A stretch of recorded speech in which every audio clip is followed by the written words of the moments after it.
దైవ గ్రంథంలో నుండి కొన్ని విషయాలు జాగ్రత్తగా మనము ధ్యానం చేద్దాం. రోమీలకు రాసిన పత్రిక మొదటి అధ్యాయం 20వ వచనాన్ని మనం చదువుకుందాం. ಪರಿಶುದ್ಧವಾದಂತ ಸತ್ಯವೇದದಿಂದ ನಾವು ಇಂದಿನ ಧ್ಯಾನಕ್ಕೋಸ್ಕರವಾಗಿ ರೋಮಾಪುರದವರಿಗೆ ಬರೆದ ಪತ್ರಿಕೆ 1ನೇ ಅಧ್ಯಾಯ 20ನೇ ವಚನವನ್ನ ಓದಿಕೊಳ್ಳೋಣ. ఆయన అదృశ్య లక్షణములు అనగా ఆయన నిత్య శక్తియు దేవత్వమును జగదుత్పత్తి మొదలుకొని సృష్టింపబడిన వస్తువులను ఆలోచించుట వలన తేటపడుచున్నవి కనుక వారు నిరత్తురులై ఉన్నారు. ಹೇಗೆಂದರೆ ಕಣ್ಣಿಗೆ ಕಾಣದಿರುವ ಆತನ ಗುಣಲಕ್ಷಣಗಳು, ಅಂದರೆ ಆತನ ನಿತ್ಯ ಶಕ್ತಿಯು ದೈವತ್ವವು ಜಗದುತ್ಪತ್ತಿ ಮೊದಲುಗೊಂಡು ಆತನು ಮಾಡಿದ ಸೃಷ್ಟಿಗಳ ಮೂಲಕ ಬುದ್ಧಿಗೆ ಗೊತ್ತಾಗಿ ಕಾಣಬರುತ್ತದೆ. ಹೀಗಿರುವುದರಿಂದ ಅವರು ಉತ್ತರವಿಲ್ಲದವರಾಗಿದ್ದಾರೆ. చదవబడిన ఈ లేఖనాల కొరకై చిన్న ప్రార్థన చేసి వాక్యాన్ని ధ్యానం చేద్దాం. ಓದಲ್ಪಟ್ಟಂತ ವಾಕ್ಯಕ್ಕೋಸ್ಕರವಾಗಿ ನಾವು ಪ್ರಾರ್ಥನೆ ಮಾಡಿ ವಾಕ್ಯವನ್ನ ನಾವು ಧ್ಯಾನ ಮಾಡಿಕೊಳ್ಳೋಣ. మహాగణుడవైన మా దేవ, మహిమాన్వితుడవైన మా ప్రియ ప్రభువ, సర్వాధికారి, సర్వశక్తి సంపన్నుడ, జీవాధిపతి, మీ ఘననామానికి స్తోత్రం. ಘನತೆ ಉಳ್ಳಂತ ನಮ್ಮ ಸ್ವರ್ಗೀಯ ತಂದೆಯಾದ ದೇವರೇ, ನಿನ್ನ ಪರಿಶುದ್ಧ ನಾಮಕ್ಕೆ ಸ್ತೋತ್ರ ಸಲ್ಲಿಸ್ತೇವೆ. ನೀನು ಮಹನೀಯನು, పూజ్యనీయನಾಗಿರುವಂತಹ ಕರ್ತನಾಗಿರುವುದಕ್ಕಾಗಿ ದೇವರೇ ನಾವು ನಿನ್ನನ್ನು ಕೊಂಡಾಡ್ತೇವೆ. చదవబడిన లేఖన భాగమును దీవించి మా అందరితో మీరు మాట్లాడి మహిమ పొందమని వేడుకుంటూ ಓದಲ್ಪಟ್ಟಂತ ವಾಕ್ಯವನ್ನು ಆಶೀರ್ವದಿಸಿ ನಮ್ಮೆಲ್ಲರೊಟ್ಟಿಗೆ ನೀವು ಮಾತನಾಡಿ ನಿನಗೆ ಘನತೆಯನ್ನು ತಂದುಕೊಳ್ಳಬೇಕೆಂಬುದಾಗಿ ಕೇಳಿಕೊಳ್ಳುತ್ತಾ మా ప్రభు అయిన క్రీస్తేసు నామమున వేడుచూ ఉన్నాము తండ్రి. ನಮ್ಮ ಕರ್ತನಾದ ಕ್ರಿಸ್ತ ಯೇಸುವಿನ ಹೆಸರಿನಲ್ಲಿ ಪ್ರಾರ್ಥಿಸಿ ಬೇಡಿ ಹೊಂದಿಕೊಳ್ಳುತ್ತೇವೆ ತಂದೆಯೇ, ఆమేన్. ಆಮೆನ್. ప్రభునందు ప్రియులారా, మనం చదువుకున్న ఈ భాగంలో దేవుని యొక్క గొప్పతనం మనకి తేటగా కనబడుతూ ఉంది. ನಾವು ಓದಿಕೊಂಡಂತ ಈ ವಾಕ್ಯ ಭಾಗದಲ್ಲಿ ದೇವರ ಒಂದು ದೊಡ್ಡಸ್ತಿಕೆಯು ನಮಗೆ ಇಲ್ಲಿ ಕಾಣಬರ್ತಾ ಇದೆ. ఆయన ఎవరు అన్నప్పుడు ఆయన నిత్య శక్తియు దేవత్వమును కలిగిన వాడుగా జగదుత్పత్తి మొదలుకొని సృష్టించబడిన వస్తువులను ఆలోచించుట వలన తేటపరచబడుచున్నవి అనే మాట మనం చూస్తాం. ಹೌದು ಪ್ರೇರೆ, ಆತನ ಕರ್ತನ ವಿಷಯದಲ್ಲಿ ನೋಡುವಾಗ ನಿತ್ಯ ಶಕ್ತಿಯು ದೇವತ್ವವು ಜಗದುತ್ಪತ್ತಿ ಮೊದಲುಗೊಂಡು ಆತನು ಮಾಡಿದ ಸೃಷ್ಟಿಗಳ ಮೂಲಕ ಬುದ್ಧಿಗೆ ಗೊತ್ತಾಗಿ ಕಾಣಬರುವಂತದ್ದಾಗಿದೆ. ఆయన నిత్య శక్తి కలిగిన వాడు అనే మాటలు మనము అర్థం చేసుకోవచ్చు. ಆತನು ನಿತ್ಯ ಶಕ್ತಿ ಉಳ್ಳಂತವರು ಎಂಬುದಾಗಿ ನಾವು ಇಲ್ಲಿ ಅರ್ಥೈಸಿಕೊಳ್ಳಬಹುದು. నిత్య శక్తి కలిగిన ఆయన నిత్యము జీవించుచూ ఉన్నాడు. ನಿತ್ಯ ಶಕ್ತಿ ಉಳ್ಳಂತಹ ಈ ದೇವರು ಯಾವಾಗಲೂ ಸಹ, ನಿತ್ಯವೂ ಸಹ, ಸದಾಕಾಲವೂ ಜೀವಿಸುವವನಾಗಿದ್ದಾನೆ. కాబట్టి నిత్యుడు కాబట్టే ఆయన నిత్యమైన శక్తి కలిగిన వాడుగా ఉన్నాడు. ಯಾಕಂದ್ರೆ ಪ್ರೇರೆ, ಆತನು ನಿತ್ಯನಾದಂತಹ ದೇವರಾಗಿರುವುದರಿಂದ ನಿತ್ಯ ಶಕ್ತಿಯನ್ನು ಸಹ ಆತನು ಹೊಂದಿದಂತಹ ದೇವರಾಗಿದ್ದಾರೆ. అందుకే ఈ సృష్టిని చూచినప్పుడు, అంటే సృష్టించబడిన వస్తువులను ఆలోచించుట వలన తేటపడుచున్నది అన్నాడు. ಈ ಲೋಕದಲ್ಲಿ ಸೃಷ್ಟಿಸಲ್ಪಟ್ಟಂತಹ ವಸ್ತುಗಳನ್ನು ನೋಡುವುದರ ಮೂಲಕವಾಗಿ ಅದು ಪ್ರತ್ಯಕ್ಷವಾಗಿದೆ ಅಥವಾ ಪ್ರಕಟವಾಗಿದೆ ಎಂಬುದಾಗಿ ನಾವು ನೋಡ್ತೇವೆ. కనుక ఆయన నిత్యుడైన వాడు, నిత్య శక్తి గలవాడు. ಅದರಿಂದ ಪ್ರಿಯರೇ, ಆತನು ನಿತ್ಯವೂ ಇರುವಂತ ದೇವರು ಮಾತ್ರವಲ್ಲ, ಆತನು ನಿತ್ಯ ಶಕ್ತಿ ಉಳ್ಳಂತಹ ದೇವರಾಗಿದ್ದಾನೆ. అందుకే మానవుని నిత్యమైన వాడుగా చేశాడు. ಅದರಿಂದ ಪ್ರಿಯರೇ, ಮನುಷ್ಯನನ್ನು ದೇವರು ನಿತ್ಯದಲ್ಲಿ ಇರುವಂತವನನ್ನಾಗಿ ದೇವರು ಮಾಡಿದ್ದಾರೆ. నిత్య మహిమ గలవాడుగా చేశాడు. రెండవది. ಎರಡನೇದಾಗಿ ನೋಡುವಾಗ ನಿತ್ಯ ಮಹಿಮೆಯಲ್ಲಿ ಇರತಕ್ಕಂಥವನೆಂಬುದಾಗಿ ಆತನು ಮಾಡಿದ್ದಾನೆ. మూడవది నిత్య సహవాసము గలవాడుగా ఉండాలని కోరాడు. ಮೂರನೇದಾಗಿ ನಿತ್ಯವೂ ಸಹ ಅನ್ಯೋನ್ಯತೆಯಲ್ಲಿ ಇರುವ ಹಾಗೆ ಆತನು ಮಾಡಿದ್ದಾನೆ. నిత్యము సమాధానము కలిగి ఉండాలని ఆయన ఇష్టపడ్డాడు. ಮಾತ್ರವಲ್ಲ, ನಾಲ್ಕನೇದಾಗಿ ನೋಡುವಾಗ ನಿತ್ಯವೂ ಆತನು ಸಮಾಧಾನದಲ್ಲಿ ಇರುವ ಹಾಗೆ ಆತನು ಮಾನವನನ್ನು ಮಾಡಿದ್ದಾನೆ. నిత్య సన్నిధిలో గడిపేవాడుగా ఉండాలని ఆయన కోరుకున్నాడు. ಅದರಿಂದಲೂ ಪ್ರಿಯರೇ, ನಿತ್ಯವಾಗಿ ಯಾವಾಗಲೂ ಸಹ ಆತನ ಸಾನ್ನಿಧ್ಯದಲ್ಲಿ నిత్య ಕಳೆಯುವಂತವನಾಗಿರಬೇಕೆಂಬುದಾಗಿ ದೇವರು ಮಾಡಿದ್ದಾನೆ. నిత్య సంతోషము గలవాడుగా మానవుని చేసుకున్నాడు. ಮಾತ್ರವಲ್ಲ ಪ್ರಿಯರೇ, ಆತನ ಮನುಷ್ಯನು ನಿತ್ಯ ಯಾವಾಗಲೂ ಸಂತೋಷವುಳ್ಳವನಾಗಿರುವ ಹಾಗೆ ಆತನು ಮಾಡಿದ್ದಾನೆ. నిత్య అక్షయుడుగా చేశాడు. ನಿತ್ಯವಾಗಿರುವಂತ ಅಕ್ಷಯನನ್ನಾಗಿ ಆತನು ಮಾಡಿದ್ದಾನೆ. 7 విషయాలు మనము తేటగా గమనించాం. ಪ್ರಿಯರೇ, ಇಲ್ಲಿ ನಾವು 7 ಅಂಶಗಳನ್ನ ನಾವು ಗಮನಿಸಿದ್ದೇವೆ. నిత్యమైన వాడుగా చేశాడు. ನಿತ್ಯನಾಗಿರುವಂತಹವನಾಗಿ ಆತನು ಮಾಡಿದ್ದಾನೆ. 2 నిత్య మహిమ గలవాడుగా చేశాడు. ನಿತ್ಯ ಮಹಿಮೆ ಉಳ್ಳವನಾಗಿರುವ ಹಾಗೆ ಆತನು ಮಾಡಿದ್ದಾನೆ. 3 నిత్య సహవాసము గలవానిగా చేశాడు. ನಿತ್ಯವೂ ಸಹವಾಸದಲ್ಲಿ ಅನ್ಯೋನ್ಯತೆಯಲ್ಲಿ ಇರುವ ಹಾಗೆ ಆತನು ಮಾಡಿದ್ದಾನೆ. 4 నిత్యము సమాధానము గలవానిగా చేశాడు. 4ನೇದಾಗಿ ಆತನು ನಿತ್ಯವಾಗಿ ಸಮಾಧಾನದಲ್ಲಿ ಇರುವ ಹಾಗೆ ಆತನು ಮಾಡಿದ್ದಾನೆ. 5వది నిత్య సన్నిధి గలవానిగా చేశాడు. 5ನೇದಾಗಿ ನಿತ್ಯ ಸಂತೋಷದಲ್ಲಿ ಇರುವ ಹಾಗೆ ಆತನು ಮಾಡಿದ್ದಾನೆ. నిత్య సన్నిధి గలవానిగా చేశాడు. ನಿತ್ಯವೂ ಆತನ ದಿವ್ಯ ಸಾನ್ನಿಧ್ಯದಲ್ಲಿ ಇರತಕ್ಕಂಥವನಾಗಿ ಮಾತ್ರ ಮಾಡಿದ್ದಾನೆ. 6వది నిత్య సంతోషము గలవానిగా చేశాడు. 6ನೇದಾಗಿ ನಿತ್ಯ ಸಂತೋಷ ಸಮಾಧಾನವನ್ನು ಉಳ್ಳವನಾಗಿ ಇರುವ ಹಾಗೆ ಆತನು 7 ಮಾಡಿದ್ದಾನೆ. నిత్యము అక్షయునిగా చేశాడు. 7ನೇದಾಗಿ ಆತನು ಅಕ್ಷಯವಾಗಿ ಉಳಿಯುವ ಹಾಗೆ ಇರತಕ್ಕಂಥವನಾಗಿ ಇರುವ ಹಾಗೆ ದೇವರು ಆತನನ್ನು ಮಾಡಿದ್ದಾನೆ. కనుక ఆయన నిత్య శక్తి యొక్క సంగతి మనం అర్థం చేసుకున్నప్పుడు ఆయన యొక్క గొప్పతనం మనకు అర్థమవుతుంది. ಆತನ ನಿತ್ಯತ್ವದಲ್ಲಿ ಇರತಕ್ಕಂತಹ ಶಕ್ತಿಯನ್ನು ನಾವು ತಿಳಿದುಕೊಂಡಾಗ ಆತನ ಒಂದು ಔನ್ನತ್ಯ, ಆತನ ಒಂದು ದೊಡ್ಡಸ್ತಿಕೆ ಏನು ಅನ್ನುವಂಥದ್ದು ನಮಗೆ ಸ್ಪಷ್ಟವಾಗಿ ಅರ್ಥವಾಗುತ್ತದೆ. అయితే ఈ మానవుడు చేసిన పనేమిటి అనంటే, దైవ లేఖనంలో రోమీలకు రాసిన పత్రికలో ಆದರೆ ಮಾನವನು ಮಾಡಿರುವಂತಹ ಕೆಲಸವೇನು ಎಂಬುದಾಗಿ ನಾವು ರೋಮಾಪುರದವರಿಗೆ ಬರೆದ ಪತ್ರಿಕೆಯಲ್ಲಿ ಗಮನಿಸುವಾಗ 23వ వచనంలో, రోమా పత్రిక 1వ అధ్యాయం 23వ వచనం,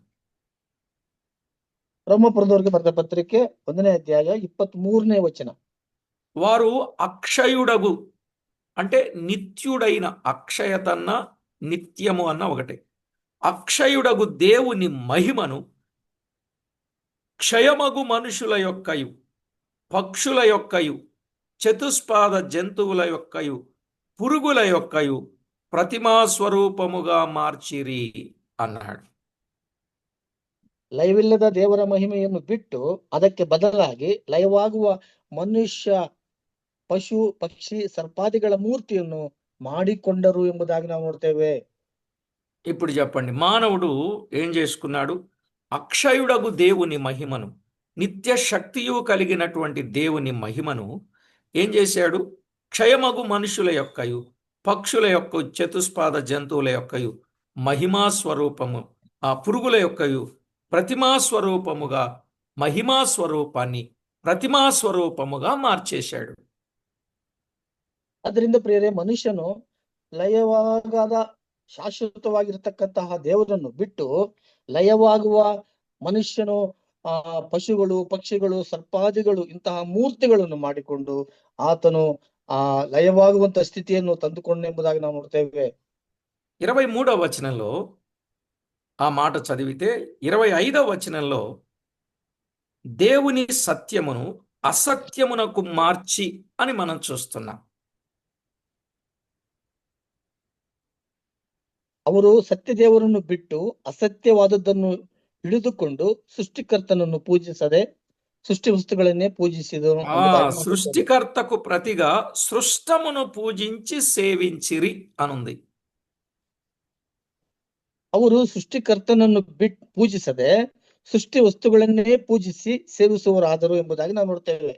ఇప్పుడు చెప్పండి, మానవుడు దేవునికి ఎంత దూరం అయ్యాడు, దేవుణ్ణి ఎంత దూరంగా పెట్టుకున్నాడు, దేవుని దగ్గర నుండి ఎంత దూరం వెళ్ళిపోయాడో మనకు అర్థమవుతుంది. ಅದರಿಂದ ಪ್ರೇರೆ ಈ ವಾಕ್ಯ ಭಾಗದಿಂದ ನಾವು ಗಮನಿಸುವುದಾದರೆ ದೇವರಿಂದ ಮನುಷ್ಯನು ಎಷ್ಟು ದೂರವಾಗಿ ಹೋಗಿದ್ದಾನೆ ಅನ್ನುವಂಥದ್ದು ನಮಗೆ ಸ್ಪಷ್ಟವಾಗಿ ಅರ್ಥವಾಗುತ್ತದೆ.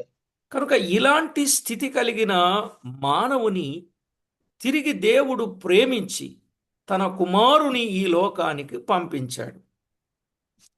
ಅದರಿಂದ ಪ್ರೇರೆ ಮನುಷ್ಯನಾದಂತವನು ಇಂತಹ ಸ್ಥಿತಿಗೆ ಆತನು ಇಳಿದು ಹೋದಾಗ ದೇವರು ಆತನನ್ನು ಪ್ರೀತಿಸಿ ಆತನು ಈ ಲೋಕಕ್ಕೆ ಮನುಷ್ಯನಾಗಿ ಇಳಿದು ಬಂದನು ಎಂಬುದಾಗಿ ನಾವು ನೋಡ್ತೇವೆ. ఆ మాటలే దేవుని వాక్యంలో వ్రాయబడినట్లుగా చూస్తున్నాం. ಇಂತಹ ವಾಕ್ಯಗಳೇ ದೇವರ ವಾಕ್ಯದಲ್ಲಿ ಬರೆಯಲ್ಪಟ್ಟಿದ್ದನ್ನು ನಾವು ಗಮನಿಸ್ತೇವೆ. 5వ అధ్యాయం 12వ వచనం. 5ನೇ ಅಧ್ಯಾಯ 12ನೇ ವಚನವನ್ನು ನಾವು ಗಮನಿಸುವುದಾದ್ರೆ, ఇట్లుండగా ఒక మనుషుని ద్వారా పాపము ద్వారా మరణం లోకములోనికి ఎలాగూ ప్రవేశించెను, అలాగుననే మనుషులందరూ పాపము చేసినందువలన మరణము అందరికీ సంప్రాప్తమాయను అన్నాడు. ರೋಮಾಪುರದವರಿಗೆ ಬರೆದ ಪತ್ರಿಕೆ 5ನೇ ಅಧ್ಯಾಯ 12ನೇ ವಚನದಲ್ಲಿ ಈ ರೀತಿ ಓದ್ಕೊಳ್ತೇವೆ.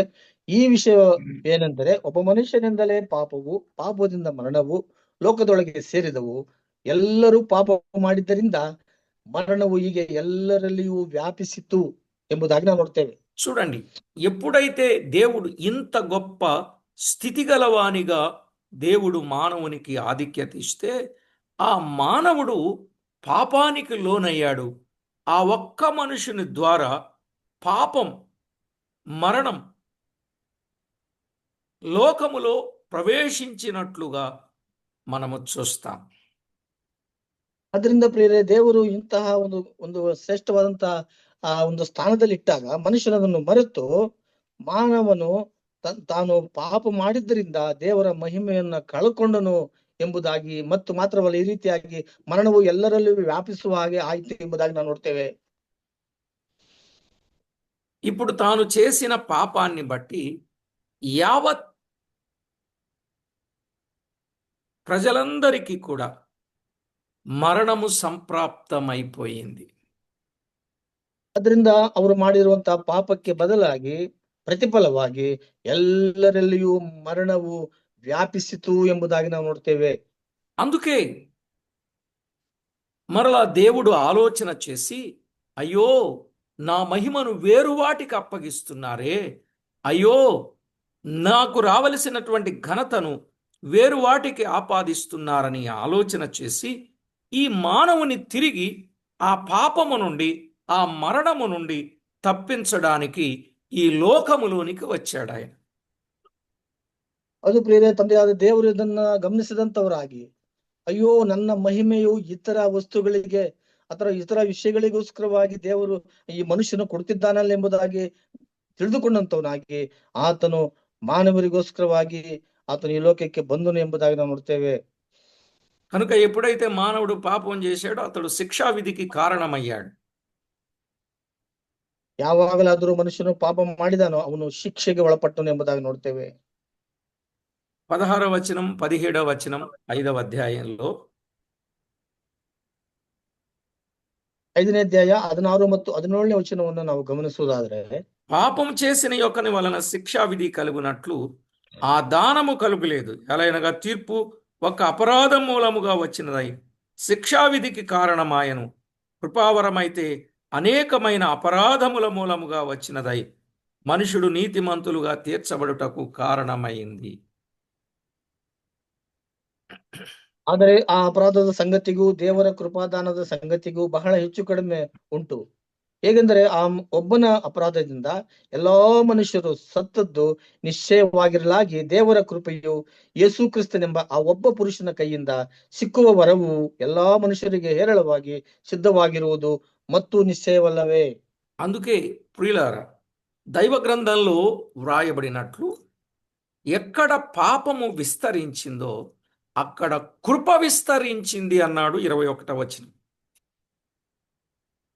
ಅದರಿಂದ ಪ್ರಿಯರೇ, ದೇವರ ವಾಕ್ಯದಲ್ಲಿ ನಾವು ನೋಡ್ತೇವೆ, ಎಲ್ಲಿ ಪಾಪವು ಹೆಚ್ಚಾಗಿ ಇದೆಯೋ ಅಲ್ಲಿ ದೇವರ ಕೃಪೆಯೂ ಸಹ ವಿಸ್ತಾರವಾಗಿ ಅದು ವ್ಯಾಪಿಸಿದೆ ಎಂಬುದಾಗಿ ನಾವು ನೋಡ್ತೇವೆ 21ನೇ ವಚನದಲ್ಲಿ, ಇದೇ ಅಧ್ಯಾಯದಲ್ಲಿ.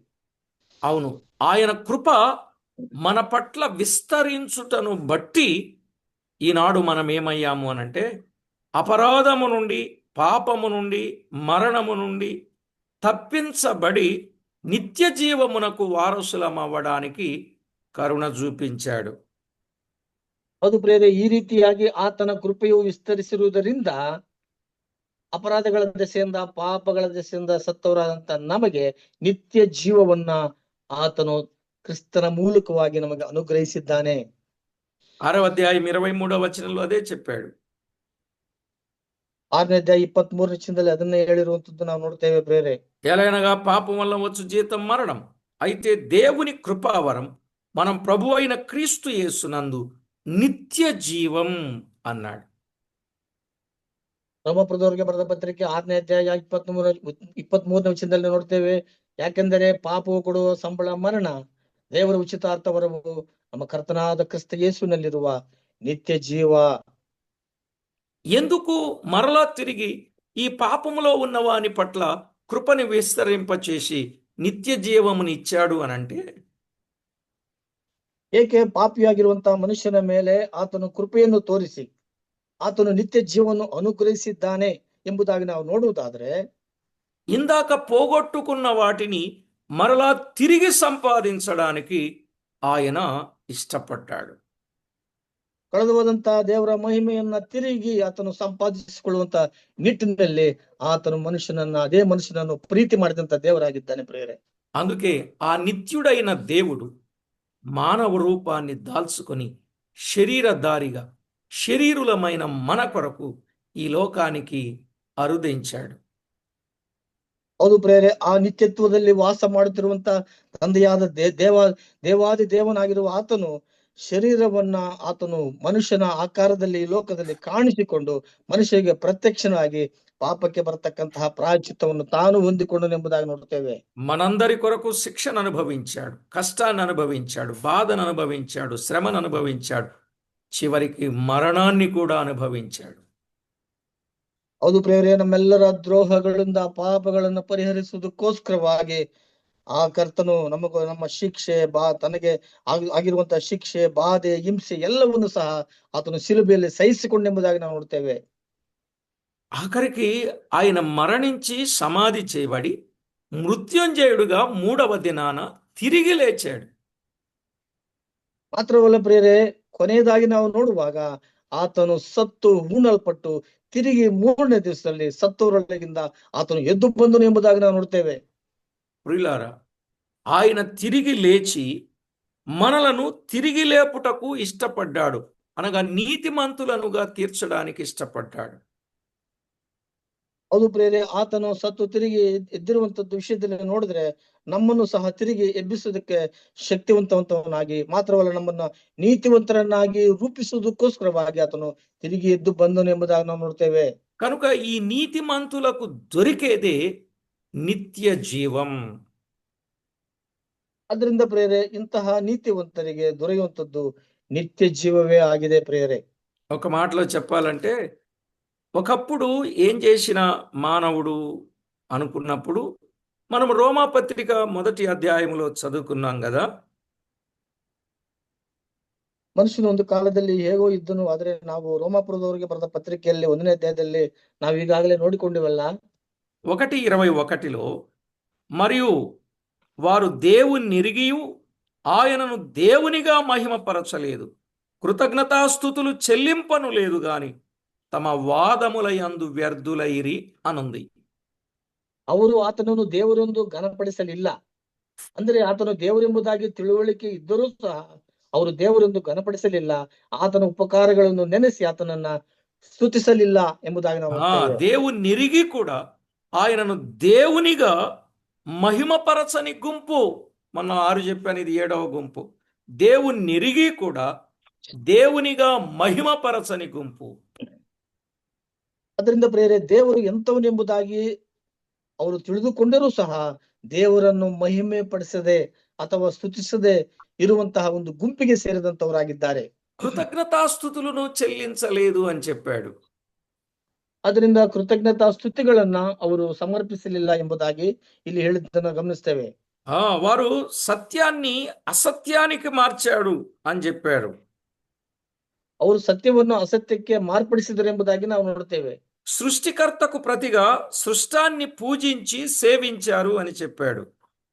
ಅವರು ಸೃಷ್ಟಿಕರ್ತನನ್ನು ಪೂಜಿಸದೆ ಸೃಷ್ಟಿ ವಸ್ತುಗಳನ್ನೇ ಪೂಜಿಸಿದರು ಎಂಬುದಾಗಿ ನಾವು ನೋಡುತ್ತೇವೆ. అసలు ఆయన ఎవరు? యుగముల వరకు ఆయన స్తోత్రార్హుడై ఉన్నాడు అని 25వ వచనంలో వ్రాయబడింది. ಹೌದು ಪ್ರೇರ, 25ನೇ ವಚನದಲ್ಲಿ ನಾವು ಒಂದನೇ ಅಧ್ಯಾಯ 25ನೇ ವಚನದಲ್ಲಿ ಗಮನಿಸ್ತೇವೆ, ಆತನು సృష్టికర్తనొಬ್ಬನೇ నిరంతరವೂ ಸ್ತುತಿ ಹೊಂದತಕ್ಕವನು ಎಂಬುದಾಗಿ ನಾವು ನೋಡುತ್ತೇವೆ. కాబట్టి మానవుడు దేవునికి ఎంత విరోధంగా కార్యాన్ని చేశాడో ఆ కార్యాన్ని బట్టి ఆయన మానవుని శిక్షించక ప్రేమించి క్షమించి రక్షించి నిత్య జీవమిచ్చుటకు ఇష్టపడ్డాడు. ಅದರಿಂದ ಪ್ರೇರ, ಈ ರೀತಿಯಾಗಿ ದೇವರಿಗೆ ವಿರುದ್ಧವಾಗಿ ನಡೆದಂತಹ ಪಾಪಿಯಾಗಿರುವಂತಹ ಮನುಷ್ಯನನ್ನ ಆತನು ಶಿಕ್ಷಿಸದೆ ಪ್ರೀತಿಸಿ ಆತನು ತನ್ನ ಬಳಿಗೆ ಸೇರಿಸಿಕೊಂಡಿದ್ದಾನೆ ಪ್ರೇರೆ. కనుక ప్రతి ఒక్కరం ఆ జీవము గల దేవుని, ఆ అక్షయుడైన దేవుని, ఆ నిత్యుడైన దేవుని, సత్యవంతుడైన దేవుని, నిత్యులుగా మనకుండుటకు అవకాశమిచ్చిన దేవుణ్ణి యుగ యుగములు ఆయనను ಸ್ತೋತ್ರಿಂచవలసిన వారమై ఉన్నాం. ಹೌದು ಪ್ರೇರೆ, ಆತನು ನಿತ್ಯತ್ವದಲ್ಲಿರುವಂತಹ ದೇವರಾಗಿ, ಸತ್ಯದಲ್ಲಿ ಇರುವಂತಹ ದೇವರಾಗಿ, ನಾವು ನಿತ್ಯತ್ವದಲ್ಲಿ ಸದಾಕಾಲ ಇರುವ ಹಾಗೆ ಮಾಡಿದ ದೇವರನ್ನ ನಾವು ಯಾವಾಗಲೂ ಸ್ತುತಿಸಿ ಕೊಂಡಾಡ ಬದ್ಧರಾಗಿದ್ದೇವೆ. అవునండి. ఆయన రక్తము అందాలి, ఆయన క్రీస్తు యేసు రక్తం అందాలి, విశ్వాసము ద్వారా ఆయనను కరుణాధారముగా బయలుపరిచాడు అని 3వ అధ్యాయం 26వ వచనంలో చూస్తాం. ರೋಮಾಪುರದವರಿಗೆ ಬರೆದ ಪತ್ರಿಕೆ 3ನೇ ಅಧ್ಯಾಯ 26ನೇ ವಚನವನ್ನು ನಾವು ಗಮನಿಸುವುದಾದರೆ ಅಲ್ಲಿ ನಾವು ಈ ರೀತಿಯಾಗಿ ಓದ್ಕೊಳ್ತೇವೆ, ದೇವರು ಇಂದಿನ ಕಾಲದ ಪಾಪಗಳನ್ನು ದಂಡಿಸದೆ ಸಹಿಸಿಕೊಂಡಿರಲಾಗಿ ತನ್ನ ನೀತಿಯನ್ನು ಈಗಿನ ಕಾಲದಲ್ಲಿ ಹೀಗೆ ತೋರಿಸಿ ತಾನು ನೀತಿ ಸ್ವರೂಪನಾಗಿಯೂ ಯೇಸುವಿನಲ್ಲಿ ನಂಬಿಕೆ ಇಡುವವರನ್ನ ನೀತಿವಂತರೆಂದು ನಿರ್ಣಯಿಸುವವನಾಗಿಯೂ ಕಾಣಿಸಿಕೊಂಡಿದ್ದಾನೆ ಎಂಬುದಾಗಿ ನಾವು ನೋಡ್ತೇವೆ. చాలా చక్కని మాట. క్రీస్తు యేసు రక్తం అందాలి, విశ్వాసము ద్వారా ఆయనను కరుణాధారముగా బయలుపరచను. దేవుడిప్పటి కాలమందు తన నీతిని కనపరచు నిమిత్తం తాను నీతిమంతుడును యేసునందు విశ్వాసము గలవానిని నీతిమంతుడుగా తీర్చువాడునై ఉండుటకు ఆయన అలాగు చేసెను అన్నాడు. ಕ್ರಿಸ್ತ ಯೇಸುವಿನಲ್ಲಿ ನೀತಿವಂತನಾಗಿ ಮಾಡುವುದಕ್ಕೋಸ್ಕರವಾಗಿ ತನ್ನ ರಕ್ತವನ್ನು ಸುರಿಸಿ ನಂಬಿಕೆ ಇದ್ದವರಿಗಾಗಿ ಕೃಪಾಧಾರವಾಗಬೇಕೆಂದು ದೇವರು ఈతనను ముందిట్టను ಎಂಬುದಾಗಿ ನಾವು ನೋಡ್ತೇವೆ. కాబట్టి ఆయన నీతిమంతునిగా చేశాడు, నిత్య జీవమును ఇచ్చాడు. ಅದರಿಂದ ಪ್ರೇರೆ, ಆತನು ನೀತಿವಂತರನ್ನಾಗಿ ಮಾಡಿದನು ಮತ್ತು ನಿತ್ಯ ಜೀವವನ್ನು ಸಹ ಅನುಗ್ರಹಿಸಿದ್ದಾನೆ ಎಂಬುದಾಗಿ ನಾವು ನೋಡ್ತೇವೆ. నిత్యులుగా కూడా చేశాడు. ಆವಾಗ ಹಾಗೆ ಮಾತ್ರವಲ್ಲ, ನಿತ್ಯತ್ವದಲ್ಲಿ ಇರತಕ್ಕಂಥವರನ್ನಾಗಿ ದೇವರು ಮನುಷ್ಯನನ್ನು ಮಾಡಿದ್ದಾನೆ. మరి ఇంత చేసిన దేవునికి మనం ఏం చేయాలి? ಇಷ್ಟೊಂದು ಕಾರ್ಯಗಳನ್ನ ನಮ್ಮ ಪಕ್ಷವಾಗಿ ಮಾಡಿರುವಂತ ದೇವರಿಗೋಸ್ಕರವಾಗಿ ನಾವು ಮಾಡತಕ್ಕಂತಹ ವಿಷಯವೇನು? ఏం చేయాలి? ఏం చేస్తే ఆయన రుణం తీరుద్ది? ಪ್ರೇರೆ, ಏನು ಮಾಡಿ ಆತನ ಋಣವನ್ನು ನಾವು ತೀರಿಸ್ಕೊಳ್ತೇವೆ ಪ್ರೇರೆ? 7వ అధ్యాయం 25వ వచనంలో ఒక మంచి మాట వ్రాయబడి ఉంది. 7ನೇ ಅಧ್ಯಾಯ 25ನೇ ವಚನದಲ್ಲಿ ಒಂದು ಶ್ರೇಷ್ಠವಾಗಿರುವಂತ ಮಾತನ್ನು ನಾವು ಗಮನಿಸ್ತೇವೆ. మన ప్రభు అయిన యేసు క్రీస్తు ద్వారా దేవునికి కృతజ్ఞతాస్తుతులు చెల్లించుచున్నాను అన్నాడు.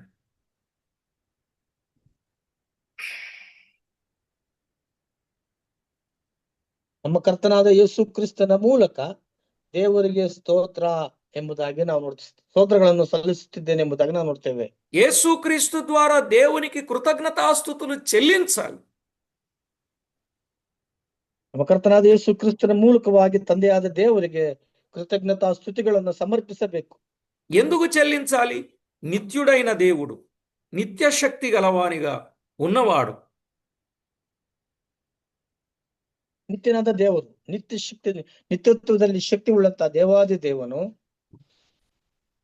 అనిత్యము అనిత్యులైన మన కొరకు, నిత్య శిక్షకు సిద్ధమైన మన కొరకు, నిత్యుడైన దేవుడు చేసిన గొప్ప కార్యాన్ని బట్టి ఆయనను స్తుతించాలి. ನಾವು ಅನಿತ್ಯದಲ್ಲಿ ಅಂದ್ರೆ ನಿತ್ಯತ್ವಕ್ಕೆ ಸೇರದೆ ಹೋಗುವಂತ ನಮ್ಮನ್ನ ಶಿಕ್ಷೆಯಿಂದ ತಪ್ಪಿಸಿ ನಿತ್ಯತ್ವಕ್ಕೆ ಸೇರಿಸಿದಂತ ದೇವರನ್ನ ನಾವು ಸ್ತುತಿಸಿ ಕೊಂಡಾಡಬೇಕಾಗಿದೆ. ఆయన మనలను మరలా తిరిగి నిత్యులుగాను, నిత్య సహవాసులుగాను, నిత్య సన్నిధి కలిగిన వారుగాను, నిత్యము సమాధానము కలిగిన వారుగాను, నిత్య జీవమునకు వారసులను గాను చేసుకున్నందుకు ఆ దేవాది దేవుణ్ణి స్తుతించి కృతజ్ఞతా వందనములతో ఆరాధించవలసిన వారమై ఉన్నాం. ಹೌದು ಪ್ರಿಯರೇ, ನಮ್ಮನ್ನ ನಿತ್ಯತ್ವದಲ್ಲಿ ತನ್ನ ಅನ್ಯೋನ್ಯತೆಯಲ್ಲಿ ಸೇರಿಸಿ ನಮಗೆ ಸಮಾಧಾನವನ್ನ, ಶಾಂತಿಯನ್ನು ಅನುಗ್ರಹಿಸಿ ನಮಗೆ ನಿತ್ಯ ಜೀವವನ್ನು ಅನುಗ್ರಹಿಸಿದಂತ ನಮ್ಮ ಕರ್ತನಾದ ದೇವರನ್ನ ನಾವು ಎಲ್ಲಾ ಕಾಲಕ್ಕೂ ಸ್ತುತಿಸಿ ಆತನನ್ನ ಘನಪಡಿಸಿ ಆರಾಧಿಸುವಂತವರಾಗಿ ನಾವು ಇರಬೇಕಾಗಿದೆ ಪ್ರಿಯರೇ. ఇంతకీ ఎలాగున ఆరాధించాలి? 12వ అధ్యాయం మొదటి వచనంలో చెప్పాడు. ಯಾವ ರೀತಿಯಾಗಿ ನಾವು ಆರಾಧಿಸಬೇಕೆನ್ನುವಂಥದ್ದು పరిశుద్ధమును దేవునికి అనుకూలమునైన సజీవ యాగముగా మీ శరీరములను ఆయనకు సమర్పించుకొనుడి అని చెప్పాడు. అలాగున మనము మన సమస్తాన్ని ఆయనకు సమర్పించుకొని ఆయనను ఆరాధించవలసిన వారమై ఉన్నాం. 12ನೇ ಅಧ್ಯಾಯದಲ್ಲಿ ಈ ರೀತಿ 1ನೇ ವಚನದಲ್ಲಿ ಈ ರೀತಿ ಓದ್ಕೊಳ್ತೇವೆ ಪ್ರಿಯರೇ, ನೀವು ನಿಮ್ಮ ದೇಹಗಳನ್ನು ದೇವರಿಗೆ ಮೀಸಲಾಗಿಯೂ ಮೆಚ್ಚುಗೆಯಾಗಿಯೂ ಇರುವ ಸಜೀವ ಯಜ್ಞವಾಗಿ ಅರ್ಪಿಸಿರಿ, ಇದೇ ನಿಮ್ಮ ವಿವೇಕಪೂರ್ವಕವಾದ ಆರಾಧನೆಯು ಎಂಬುದಾಗಿ ನಾವು ನೋಡ್ತೇವೆ. కనుక ఎప్పటి వరకు ఆరాధన చేయాలి అని అంటే నిత్యము ఆరాధన చేయవలసిన వారమై ఉన్నాం. ಅದರಿಂದ ಪ್ರಿಯರೇ, ನಾವು ಆರಾಧನೆಯನ್ನ ಎಲ್ಲಿವರೆಗೂ ಮಾಡಬೇಕಂದ್ರೆ ನಾವು నిత్యವಾಗಿಯೂ ಅಂದ್ರೆ ಯಾವಾಗಲೂ ಸಹ ನಾವು ದೇವರನ್ನ ಆರಾಧಿಸುವವರಾಗಿರ್ಬೇಕು. అందుకే ప్రకటన గ్రంథంలో మనము గమనించినప్పుడు 4వ అధ్యాయంలో తండ్రి అయిన దేవునికి ఆరాధన చేస్తున్నట్లు చూస్తాం. ನಾವು ಪ್ರಕಟಣೆ ಗ್ರಂಥ 4ನೇ ಅಧ್ಯಾಯದಲ್ಲಿ ಗಮನಿಸುವುದಾದ್ರೆ ತಂದೆಯಾದ ದೇವರನ್ನ ಆರಾಧಿಸುವಂತದ್ದನ್ನು ನಾವು ಗಮನಿಸ್ತೇವೆ ಪ್ರಿಯರೇ. 5వ అధ్యాయంలో గొర్రె పిల్ల యొక్క ఆరాధనను మనము గమనిస్తాం. 5ನೇ ಅಧ್ಯಾಯದಲ್ಲಿ ಕುರಿಮರಿಯಾಗಿರುವಂತ, ಯಜ್ಞಕ್ಕೆ ನೇಮಿಸಿದ ಕುರಿಯಾಗಿರುವಂತ ಆತನನ್ನು ಆರಾಧನೆ ಮಾಡಿದ್ದನ್ನು ನಾವು ಗಮನಿಸ್ತೇವೆ. కనుక నిత్య స్తుతి సింహాసనాసీనుడైన మా దేవునికిని, మా గొర్రె పిల్లకును, మా రక్షణకై స్తోత్రం అని చెప్పినట్లుగా చూడగలుగుతాం.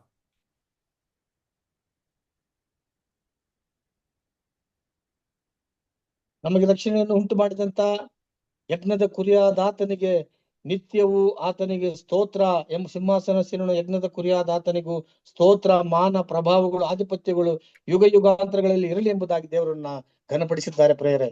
కనుక ప్రభునందు ప్రియులారా, అనిత్యుడైన మానవుని నిత్యునిగా చేసి నిత్య జీవం ఇచ్చాడు గనుకనే నిత్యము ఆయన స్తుతిపాత్రుడు, ఆరాధనకు యోగ్యుడు. ನಿತ್ಯತ್ವಕ್ಕೆ ಸೇರದೆ ನಶಿಸಿ ಹೋಗುವಂತ ಮನುಷ್ಯನನ್ನ ನಿತ್ಯತ್ವಕ್ಕೆ ಸೇರಿಸಿದಂತ ದೇವರು ಮತ್ತು ನಿತ್ಯ ಜೀವವನ್ನು ಕೊಟ್ಟಿರುವಂತ ದೇವರು ಸದಾ ಕಾಲವು ಆತನು ಆರಾಧನೆಗೆ ಸ್ತುತಿ ಪಾತ್ರನಿಗೆ ಯೋಗ್ಯನಾಗಿರುವಂತಹ ಕರ್ತನಾಗಿದ್ದಾನೆ ಪ್ರಿಯರೇ. అలాగున ప్రతి ఒక్కరూ దైవ లేఖనాలలో వ్రాయబడిన వాస్తవిక సత్యాన్ని గుర్తించి ప్రభు నామమునకు మహిమ ఆపాదిస్తూ ఆయనను ఘనపరచవలసిన వారమై ఉన్నాం. ಅದರಿಂದ ಪ್ರಿಯರೇ, ಈ ವಾಸ್ತವ ಸತ್ಯಾಂಶಗಳನ್ನ ಗಮನಿಸಿದಂತವರಾಗಿ ನಾವು ಗಮನದಲ್ಲಿಟ್ಟುಕೊಂಡು ಆತನನ್ನ ನಾವು ಹೃದಯಪೂರ್ವಕವಾಗಿ ಆತನಿಗೆ ಸಲ್ಲತಕ್ಕಂತಹ ಮಹಿಮೆಯನ್ನ, ಆರಾಧನೆಯನ್ನ ಸಲ್ಲಿಸುವವರಾಗಿ ನಾವು ಇರಬೇಕಾಗಿದೆ ಪ್ರಿಯರೇ. కనుక ప్రతి వ్యక్తి కూడా దేవుని యొక్క గొప్పతనాన్ని గుర్తించి ఆయనకు వెళ్ళవలసిన ప్రభావాన్ని ఆరోపించడాన్నే ఆరాధన అని అంటారు. ಅದರಿಂದ ಪ್ರಿಯರೇ, ಪ್ರತಿಯೊಬ್ಬ ವ್ಯಕ್ತಿಯೂ ಸಹ ದೇವರಿಗೆ ಸಲ್ಲತಕ್ಕಂತಹ ಮಹಿಮೆ ಏನು ಎಂಬುದಾಗಿ ಗ್ರಹಿಸಿಕೊಂಡು ಅದನ್ನೇ ಆತನಿಗೆ ಕೃತಜ್ಞತಾ ಸ್ತುತಿಗಳ ಮೂಲಕವಾಗಿ ಆತನನ್ನು ಘನಪಡಿಸುವಂತದ್ದೇ ಆರಾಧನೆಯಾಗಿದೆ ಎಂಬುದಾಗಿ ನಾವು ನೋಡ್ತೇವೆ. ఆరాధన కూడా అది హృదయపూర్వకంగా చేయాలి కానీ ఏదో పెదవుల మీద ఆరాధన చేసేటట్టు ఉండకూడదు. ಅದರಿಂದ ಪ್ರಿಯರೇ, ಆರಾಧನೆಯನ್ನು ನಾವು ಹೃದಯಪೂರ್ವಕವಾಗಿ ಮಾಡಬೇಕೇ ಹೊರತು ತುಟಿಗಳಿಂದ ಮಾಡತಕ್ಕದ್ದಲ್ಲ. అది ఆరాధన అనేది ఆత్మతోనూ సత్యముతోనూ చేసేది. ಆರಾಧನೆ ಎಂಬುದಾಗಿ ನೋಡುವಾಗ ಆತ್ಮದಿಂದಲೂ ಸತ್ಯದಿಂದಲೂ ನಾವು ಆತನನ್ನು ಆರಾಧಿಸುವಂತದ್ದಾಗಿದೆ. అందుకే సంఘాలు 24 పెద్దలు, 4 జీవులు, పరిశుద్ధులు, కోటాను కోట్ల దూత గణములు ప్రభువును ఆరాధిస్తున్నట్లు బైబిల్ గ్రంథంలో మనం చూడగలం. ಸತ್ಯವೇದದಲ್ಲಿ ನಾವು ಗಮನಿಸ್ತೇವೆ ಪ್ರಿಯರೇ, ಆ 24 ಜನ ಹಿರಿಯರು, 4 ಜೀವಿಗಳು, ಪರಿಶುದ್ಧರು ಮತ್ತು ಕೋಟ್ಯಾನು ಕೋಟಿ ದೈವ ಭಕ್ತರು ಸಹ ದೇವರನ್ನು ಸ್ತುತಿಸಿ ಕೊಂಡಾಡಿರುವಂತದ್ದನ್ನು ನಾವು ಗಮನಿಸ್ತೇವೆ ಸತ್ಯವೇದದಲ್ಲಿ. కనుక ఆయన ఎంత గొప్పవాడో ఎరిగి ఉండి ఆయనకు వెళ్ళవలసిన ప్రభావాన్ని మనమందరం ఆపాదిద్దాం, ప్రార్థన చేసుకుందాం. ಆತನು ಎಷ್ಟು ಔನ್ನತ್ಯದಲ್ಲಿ ಉನ್ನತ ಸ್ಥಾನದಲ್ಲಿದ್ದಾನೆ ಎಂಬುದಾಗಿ ಗ್ರಹಿಸಿಕೊಂಡಂತವರಾಗಿ ಆತನಿಗೆ ಸಲ್ಲತಕ್ಕಂತಹ ಮಹಿಮೆ ಪ್ರಭಾವಗಳನ್ನ ನಮ್ಮ ಹೃದಯಪೂರ್ವಕವಾಗಿ ಆತನಿಗೆ ನಾವು ಸಲ್ಲಿಸಿ ಆತನನ್ನು ಘನಪಡಿಸೋಣ, ಪ್ರಾರ್ಥನೆ ಮಾಡಿಕೊಳ್ಳೋಣ. పరిశుద్ధుడవైన మా తండ్రి, ఘనుడవైన మా దేవ, మీ ఘననామానికి వందనాలు, స్తుతులు, స్తోత్రాలు చెల్లిస్తున్నాం. ಪರಿಶುದ್ಧನಾದಂತ ನಮ್ಮ ಸ್ವರ್ಗೀಯ ತಂದೆಯಾದ ದೇವರೇ, ನಿನ್ನ ಘನವುಳ್ಳ ನಾಮಕ್ಕೆ ಸ್ತುತಿ ಸ್ತೋತ್ರಗಳನ್ನು ಸಮರ್ಪಿಸಿಕೊಳ್ತೇವೆ. మీ దివ్య లేఖనంలో వ్రాయించిన ప్రతి సత్యాన్ని బట్టి మిమ్మును మేమెంతగానో స్తుతిస్తున్నాం. ನಿನ್ನ ದಿವ್ಯವಾದಂತಹ ಸತ್ಯವೇದದಲ್ಲಿ ಬರೆಸಲ್ಪಟ್ಟಿರುವಂತ ದೇವರ ವಾಕ್ಯಗಳಿಗೋಸ್ಕರವಾಗಿ ನಾವು ನಿನ್ನನ್ನು ಸ್ತುತಿಸಿ ಕೊಂಡಾಡ್ತೇವೆ ತಂದೆಯೇ. మీరెవరో తేటగా మాకు అర్థమైంది, మాకేం చేశారో కూడా మాకు అర్థమైంది. ನೀವು ಎಂತವರು ಎಂಬುದಾಗಿ ನಮಗೆ ಸ್ಪಷ್ಟವಾಗಿ ಅರ್ಥವಾಗಿದೆ. ನಮ್ಮ ಪರವಾಗಿ ದೇವರೇ ನೀವು ಏನು ಮಾಡಿದ್ದೀರಿ ಎಂಬುದಾಗಿ ಸಹ ನಮಗೆ ಗ್ರಹಿಸಿಕೊಳ್ಳುವಂತೆ ಸಹಾಯ ಮಾಡಿದ್ದೀಯಾ. అందును బట్టి మీరు చేసిన ప్రతి సహాయాన్ని బట్టి చేతులెత్తి కృతజ్ఞతా వందనాలు చెల్లిస్తూ, ಅದರಿಂದ ಸ್ವಾಮಿ ನೀವು ಮಾಡಿರುವಂತ ಸಹಾಯಕ್ಕೋಸ್ಕರವಾಗಿ, ಮೇಲಿಗೋಸ್ಕರವಾಗಿ ಕೃತಜ್ಞತಾ ಸ್ತುತಿಗಳನ್ನು ಸಮರ್ಪಿಸಿಕೊಳ್ಳುತ್ತಾ మా ప్రభు రక్షకుడైన క్రీస్తు యేసు అమూల్యమైన నామమున స్తోత్రము చెల్లించి స్తుతులర్పించి ప్రార్థించి వినీలమై వేడుచూ ఉన్నాము తండ్రి. ನಮ್ಮ ರಕ್ಷಕನೊಡೆಯನು, ಕಾರ್ಯಕರ್ತನು, ನಮ್ಮ ವಿಮೋಚಕನಾಗಿರುವಂತ ನಮ್ಮ ಕರ್ತನಾದ ಕ್ರಿಸ್ತ ಯೇಸುವಿನ ಹೆಸರಿನಲ್ಲಿ ಪ್ರಾರ್ಥಿಸಿ ಸ್ತುತಿಸಿ ಬೇಡಿ ಹೊಂದಿಕೊಳ್ಳುತ್ತೇವೆ ತಂದೆ. ಆಮೆನ್. ಆಮೆನ್. ಆಮೆನ್.